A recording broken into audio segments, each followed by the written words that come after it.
మంచి ఆహారంతో పాటు కావాలి స్వచ్ఛమైన నీరు. అదే సనాతన్ జల్. వివరాలకు 8919763872. నమస్తే.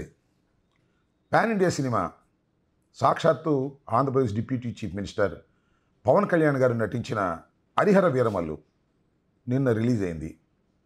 చాలా ఉత్కంఠతతో రాష్ట్ర ప్రజానీకమే కాదు దేశ ప్రజానీకం కూడా ఎదురు చూశారు. ఈ సినిమా సక్సెస్ అవుతుందా ఫ్లాప్ అవుతుందా అనేది అందరూ ఎదురు చూసినటువంటి అంశం. దీనికి ప్రధానమైన కారణం ఏంటంటే చాలా రోజుల తర్వాత పవన్ కళ్యాణ్ గారి సినిమా రావటం. అంటే బ్రో సినిమా తర్వాత సుమారుగా 2 సంవత్సరాలు అయింది. ఆ సినిమా తర్వాత ఇవాళ హరిహర వీరమల్లు రిలీజ్ అవుతుంది.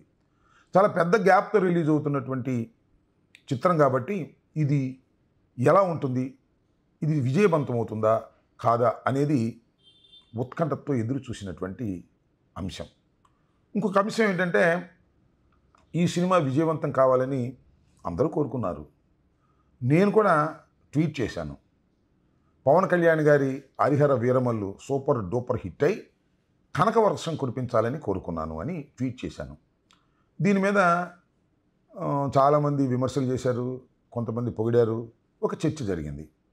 దీనికి ప్రధానమైన కారణం ఏంటంటే పవన్ కళ్యాణ్ గారు మా రాజకీయ ప్రత్యర్థి, ఒక విధంగా రాజకీయంగా శత్రుత్వం కలిగినటువంటి వ్యక్తి. ఆయన సినిమా విజయవంతం కావాలని అంబటి రాంబాబు గారు కోరుకోవటం ఏమిటి అనేది చాలామంది ప్రశ్న. నేను ఒక విషయాన్ని చాలా స్పష్టంగా ఈ సందర్భంగా చెప్పదలుచుకున్నాను. చిరంజీవి గారి ఫ్యామిలీ అంటే మాకు కాస్త గౌరవం. కారణం ఏంటంటే చిన్న స్థాయి నుంచి కష్టపడి పైకొచ్చి తెలుగు చలనచిత్ర సీమలో ఒక అగ్రశ్రేణి నటులుగా వారు గుర్తింపు పొందారు. ముఖ్యంగా చిరంజీవి గారు వారు మరింత పైకి వెళ్ళాలని, మరింత విజయాలు సాధించాలని మేము కోరుకోవటం అనేది మాకున్నటువంటి లక్షణం. ఆ క్రమంలోనే పవన్ కళ్యాణ్ గారి సినిమా కూడా అద్భుతంగా ఆడాలని ఇప్పుడే కాదు ఎప్పుడూ కోరుకుంటూ వచ్చాం. ఈసారి ప్రత్యేకంగా ట్వీట్ చేయడానికి గల కారణం ఏమిటంటే ఆ సినిమా 2020లో ప్రారంభమైంది. చాలా గ్యాప్ తర్వాత రిలీజ్ అవుతుంది. ఏఎం రత్నం గారు దానిలో పెట్టుబడి పెట్టి చాలా ఇబ్బందులకు గురయ్యారు.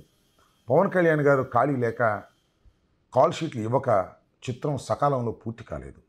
20 నుంచి 25 వరకు 5 సంవత్సరాల పాటు ఆ సినిమా రిలీజ్ కాకోకుండా ఉండిపోయింది. అందువల్ల అవుట్డేట్ అయిపోతుందనేటువంటి భయం కూడా చాలామందిలో ఉంది. ఏఎం రత్నం గారు ముందుగా ఈ చిత్రాన్ని క్రిష్కి డైరెక్టర్గా ఇచ్చారు. ఆయన కూడా 5 సంవత్సరాలు అయ్యేసరికి ఉండలేక వెళ్ళిపోయాడు. చివరికి జ్యోతికృష్ణ అని వాళ్ళ అబ్బాయి, ఆయన కూడా డైరెక్టరే, ఆయన చేత డైరెక్ట్ చేయించుకుని ఎట్టకేలకు చివరకు సినిమా రిలీజ్ చేసుకున్నారు. ఈ సందర్భంగా నేను గతంలో ఒక వీడియో కూడా చేశా. పవన్ కళ్యాణ్ గారు రాజకీయ బిజీలో పడి ఉన్న చిత్రాలను పూర్తి చేయటం లేదు, అందువల్ల నిర్మాతలు తీవ్రంగా నష్టపోతున్నారు, కాబట్టి తక్షణమే మీరు పూర్తి చేయటం మంచిది అని ఒక సలహా కూడా నేను ఇవ్వటం జరిగింది. ఆ వీడియో కావాలంటే మరొకసారి చూసుకోండి. ఇదే కాదు, ఓజీ ఉంది, దానితో పాటు వస్తాద్ భగత్ సింగ్, ఈ 2 కూడా ఉన్నాయి.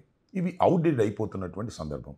ఇలాంటి క్లిష్ట పరిస్థితుల్లో ఏఎం రత్నం గారికి కనకవర్షం కురవాలని నేను కోరుకున్నాను.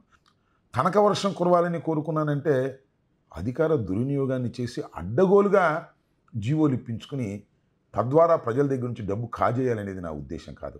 ఇవాళ పవన్ కళ్యాణ్ గారు కూడా చేసింది అదే. అడ్డగోలుగా జీవోలు ఇష్యూ చేయించుకున్నారు, ముఖ్యంగా ఆంధ్రప్రదేశ్ ప్రభుత్వం చేత. ఆంధ్రప్రదేశ్ ప్రభుత్వం అంటే ఆయన ప్రభుత్వమే.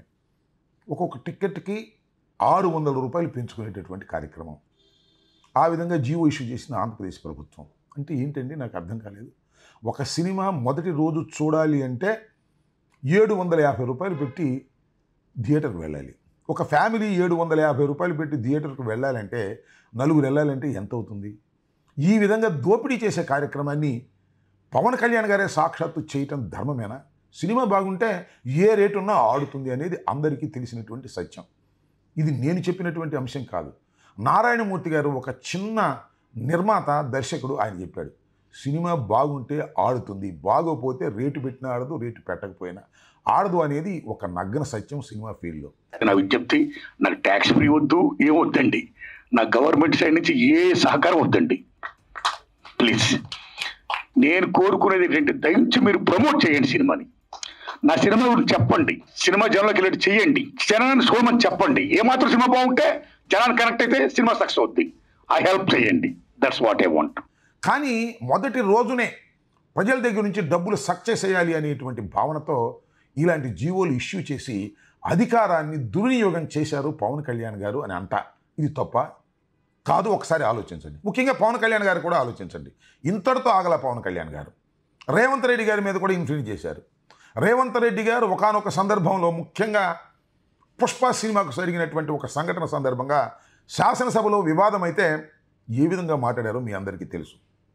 ఇంకా బెనిఫిషియల్ ఉండవు, టిక్కెట్లు పెంచే ప్రశ్నే ఉండదు అని సాక్షాత్తు శాసనసభలో ప్రతిజ్ఞ చేసినటువంటి ఆ రాష్ట్ర ప్రభుత్వాన్ని రేవంత్ రెడ్డి గారిని కూడా చంద్రబాబు గారి ద్వారా ఇన్ఫ్లుయెన్స్ చేసి రేట్లు పెంచేశారు.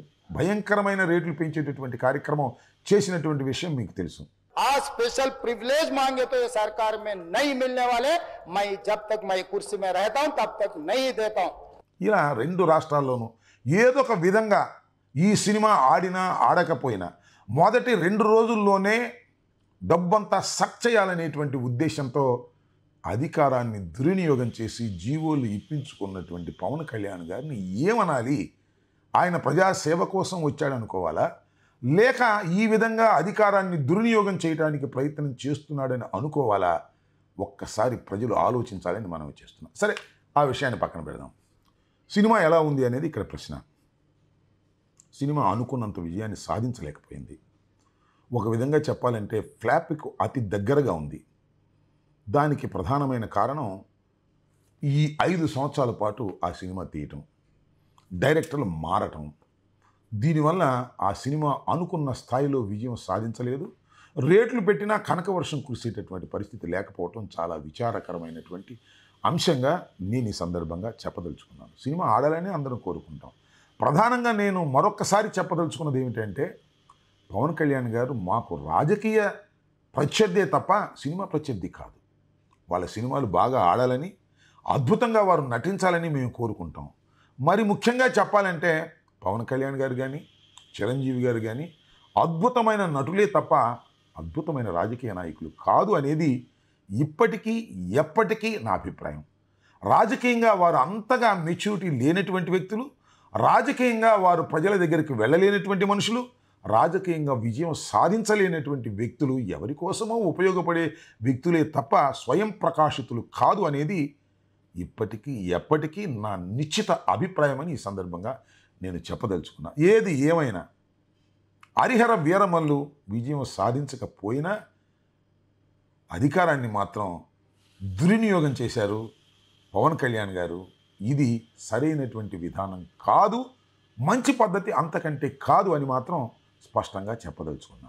ఇంకా మిగిలి ఉన్నటువంటి 2 చిత్రాలు ఓజీ, ఉస్తాద్ భగత్ సింగ్, ఈ 2 సాధ్యమైనంత తొందరలో రిలీజ్ అయ్యే విధంగా చేసి ఆ నిర్మాతల్ని సపోర్ట్ చేయండి, వారిని కాపాడండి.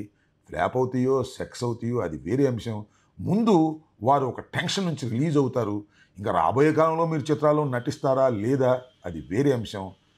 కాబట్టి తక్షణమే మీరు ఆ 2 చిత్రాల్లో నటించి విడుదల అయ్యే విధంగా చేసి నిర్మాతలకు ఊరట కలిగించవలసిందిగా కోరుతున్నాను. అదేవిధంగా ఇంకొక అంశాన్ని కూడా చెప్పదలుచుకున్నాను. తణుకులో నిన్న సినిమా రిలీజ్ అవుతున్నటువంటి సందర్భాన్ని పురస్కరించుకొని మీ అభిమానులు మా నాగేశ్వరరావు గారు వ్యాన్ వెళుతుంటే ఆ వ్యాన్ మీద ఎక్కి తొక్కి గందరగోళం చేశారు. ఇలాంటి అంశాలను ఖండించండి, వారిని కంట్రోల్ చేయండి. చేయకపోతే మూల్యం మీరు చెల్లించాల్సినటువంటి పరిస్థితులు ఏర్పడతాయనే విషయాన్ని కూడా గుర్తుపెట్టుకోవాల్సిందిగా కోరుతూ సినిమా అంతగా విజయం సాధించలేనందుకు చింతిస్తూ సెలవు తీసుకుంటున్నాను.